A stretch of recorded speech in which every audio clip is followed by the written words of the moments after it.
Welcome to DCA classes. DCA classes में आपका स्वागत है। मैं यहाँ आपको बताऊंगा most important daily current affairs. मेरे चैनल को सब्सक्राइब करें, लाइक करें और नोटिफिकेशन पाने के लिए बेल बटन को दबाएं। आज है 18 मई। 17 और 18 मई की जितनी भी करंट अफेयर्स है आज हम लोग देखेंगे। तो बने रहिए मेरे वीडियो में अंत तक और बिना स्किप किए हुए पूरे वीडियो को ध्यान से देखिए। और लास्ट में मैं आपसे एक क्वेश्चन भी पूछूंगा जिसका आंसर आपको कमेंट करके बताना है। तो चलिए आज का करंट अफेयर्स प्रारंभ करते हैं। आज का पहला क्वेश्चन है, हाल ही में राष्ट्रीय डेंगू दिवस कब मनाया गया है? इसका आंसर होगा ऑप्शन बी 16 मई। भारत ने 16 मई को केंद्रीय स्वास्थ्य मंत्रालय द्वारा बीमारी के बारे में जागरूकता फैलाने के सुझाव के तहत राष्ट्रीय डेंगू दिवस मनाया। ठीक है। और डेंगू क्यों होता है, किसके कारण होता है? डेंगू एडिज प्रकार की मादा मच्छरों की कई प्रजातियों द्वारा फैलता है। ठीक है। एडिज मच्छर के कई प्रजातियों के काटने से डेंगू हो जाता है। चलिए आगे बढ़ते हैं। हाल ही में किस राज्य की पुलिस ने कोरोना योद्धाओं के लिए थर्मल कोरोना कॉम्बैट हेडगियर नामक एक उपकरण लॉन्च किया है? इसका आंसर होगा option A Delhi. Delhi police ने इंडियन रोबोटिक्स सॉल्यूशन के सहयोग से थर्मल कोरोना कॉम्बैट हेडगियर नामक एक नया उपकरण लॉन्च किया है। इस उपकरण को कोविड-19 से फ्रंट लाइन कोरोना योद्धाओं से सुरक्षित रखने के लिए लॉन्च किया गया है। यह अनूठा उपकरण पुलिस कर्मियों को 10 से 15 मीटर की दूरी से ही बड़ी संख्या में लोगों के तापमान का पता लगाने में सक्षम बनाता है और सोशल डिस्टेंसिंग के मापदंडों को पालन करने में भी मदद करेगा। इसके साथ ही दिल्ली पुलिस ने थर्मल कोरोना कॉम्बैट ड्रोन को भी लॉन्च किया है। इसे भी ध्यान में रखेंगे। थर्मल कोरोना कॉम्बैट ड्रोन को भी दिल्ली सरकार ने लॉन्च किया है। चलिए आगे बढ़ते हैं। अगला है, हाल ही में गोल कार्यक्रम का शुभारंभ किसने किया है? इसका आंसर होगा ऑप्शन सी अर्जुन मुंडा। केंद्रीय जनजातीय मंत्री अर्जुन मुंडा ने डिजिटल प्रणाली के माध्यम से आदिवासी युवाओं को मेंटरशिप प्रदान करने के लिए गोल यानी कि GOAL goal going online as leaders, ठीक है, इसका फुल फॉर्म है, गोल का full form going online as leaders कार्यक्रम को शुरू किया है। गोल कार्यक्रम जनजातीय कार्य मंत्रालय के साथ शुरू की गई अ, शुरू की गई एक फेसबुक इंडिया की संयुक्त पहल है। ठीक है। गोल कार्यक्रम का उद्देश्य डिजिटल मोड के माध्यम से आदिवासी युवाओं को सलाह प्रदान करना है और आदिवासी युवाओं की छिपी प्रतिभाओं की खोज करने के लिए एक उत्प्रेरक के रूप में कार्य करना है। चलिए अगला देखते हैं। हाल ही में प्रसिद्ध देवेश रॉय का निधन हो गया, वह कौन थे? ये एक प्रसिद्ध लेखक थे। जाने माने बंगाली प्रसिद्ध लेखक देवेश रॉय का कोलकाता के एक निजी अस्पताल में निधन हो गया। उन्हें उनके उपन्यास तीस्ता परेर ब्रिटेंटो के लिए साहित्य अकादमी पुरस्कार से सम्मानित किया गया था।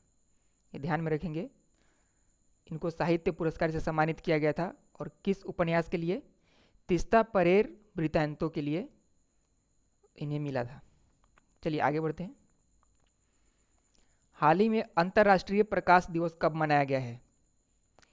इसका राइट आंसर होगा ऑप्शन सी 16 मई।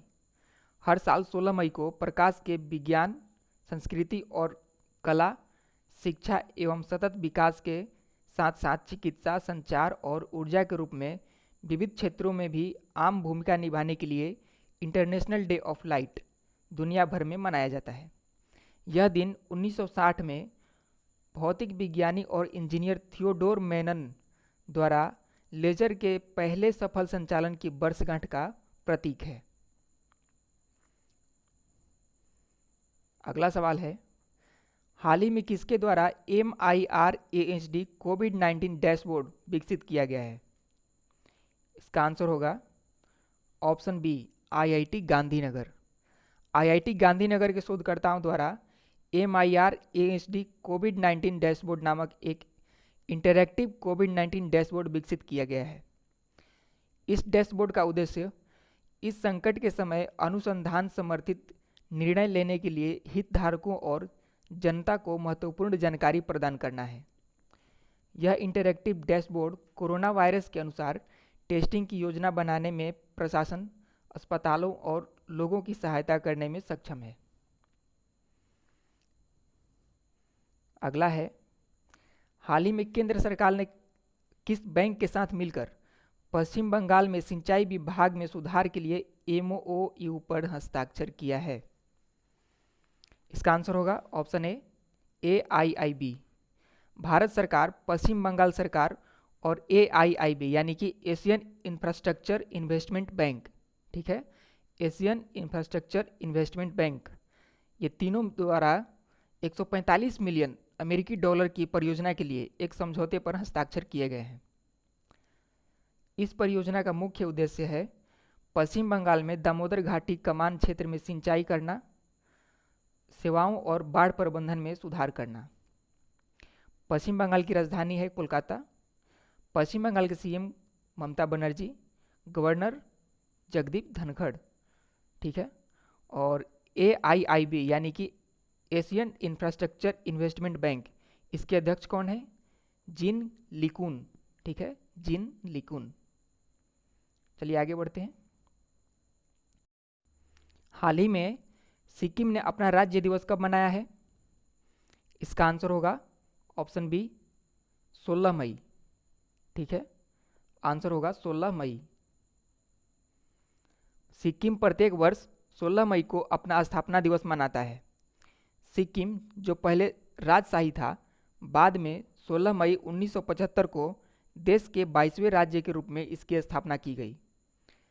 सिक्किम साम्राज्य की स्थापना सर्वप्रथम 17वीं शताब्दी में नामग्याल राजवंश द्वारा की गई थी। चलिए आगे बढ़ते हैं। हाल ही में किस देश ने विरोध के रूप में झंडे को जलाने पर प्रतिबंध लगा दिया है? हाल ही में किस देश ने विरोध के रूप में झंडे को जलाने पर प्रतिबंध लगा दिया है? आंसर होगा ऑप्शन डी, जर्मनी। जर्मनी ने विरोध के तरीके के रूप में झंडा जलाने पर प्रतिबंध लगा दिया है। इसे घृणा, क्रोध और आक्रामकता को उत्तेजित करने के लिए एक अधिनियम के रूप में नामित किया गया है। जर्मनी संसद ने एक कानून पारित किया है जो विदेशी देशों के झंडे जलाने को दंडनीय अपराध बनाता है, क्योंकि इस कानून का उल्लंघन करने वाले को 3 साल तक की जेल हो सकती है। चलिए अगला देखते हैं। हाल ही में राष्ट्रपति रामनाथ कोविंद ने 1 साल के लिए अपने वेतन का कितना प्रतिशत हिस्सा दान देने का फैसला किया है?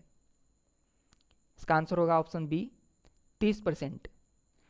कोविड-19 राहत उपायों के लिए अधिक संसाधन उपलब्ध कराने के लिए राष्ट्रपति रामनाथ कोविंद ने 1 वर्ष के लिए अपने वेतन के 30% का पीएम केयर्स फंड में भुगतान करने का निर्णय लिया है, ठीक है। चलिए आगे देखते हैं। हाल ही में जुबैर इकबाल को किस बैंक के एमडी के रूप में नियुक्त किया गया है? जुबैर इकबाल को किस बैंक के एमडी के रूप में नियुक्त किया गया है? ऑप्शन ए, जम्मू और कश्मीर बैंक। जम्मू एंड कश्मीर प्रशासन ने HDFC बैंक के वरिष्ठ उपाध्यक्ष जुबैर इकबाल को जम्मू एंड कश्मीर बैंक के नए प्रबंध निदेशक के रूप में नियुक्त करने की मंजूरी दी है। जुबैर इकबाल का कार्यकाल 3 साल के लिए होगा, ठीक है। और जम्मू कश्मीर बैंक के अध्यक्ष कौन है? RK चिब्बर, ठीक है। इनका भी कार्यकाल 3 साल के लिए बढ़ा दिया गया है। अगला है, हाल ही में विश्व दूरसंचार और सूचना समाज दिवस कब मनाया गया है? इसका आंसर होगा ऑप्शन सी, 17 मई, ठीक है, 17 मई। विश्व दूरसंचार और सूचना सोसाइटी दिवस को प्रौद्योगिकी के उपयोग और वर्तमान परिदृश्य में इसके महत्व के बारे में जागरूकता बढ़ाने के लिए मनाया जाता है। विश्व दूरसंचार और सूचना सोसाइटी दिवस 2020 के लिए विषय है connect 2030 ICTs for the sustainable development goals, ठीक है। एक बार फिर से सुन लीजिए, इसका विषय है connect 2030 ICTs for sustainable development goals. 17 मई को विश्व दूरसंचार और सूचना सोसाइटी दिवस के रूप में मनाया जाता है क्योंकि यह पहले अंतर्राष्ट्रीय टेलीग्राफ कन्वेंशन के हस्ताक्षर और अंतर्राष्ट्रीय दूरसंचार संघ के निर्माण की वर्षगांठ का प्रतीक है। दोस्तों, कल का सवाल था, हाल ही में किस राज्य की तेलिया रुमाल को जीआई टैग दिया गया है? इसका राइट आंसर होगा ऑप्शन बी, तेलंगाना। ठीक है, तेलंगाना के तेलिया रुमाल को जीआई टैग दिया गया है। और झारखंड के सोहराई खोवर पेंटिंग को भी जीआई टैग मिला है। इसके साथ ही सोहराई खोवर पेंटिंग को जीआई टैग दिया गया है, जो कि झारखंड में है। ठीक है, और आपके लिए आज का सवाल है, हाल ही में किसके प्रमुख रह चुके रोबर्टो अजेवेदो ने अपने पद से इस्तीफा दिया है? 4 ऑप्शन दिए गए हैं, WTO, IMF, UN, इनमें से कोई नहीं। चारों ऑप्शन में से राइट आंसर आपको कमेंट करके बताना है। अगर मेरा वीडियो आपको पसंद आया तो मेरे चैनल को सब्सक्राइब करें, वीडियो को लाइक करें और दोस्तों को भी ज़्यादा से ज़्यादा शेयर करें।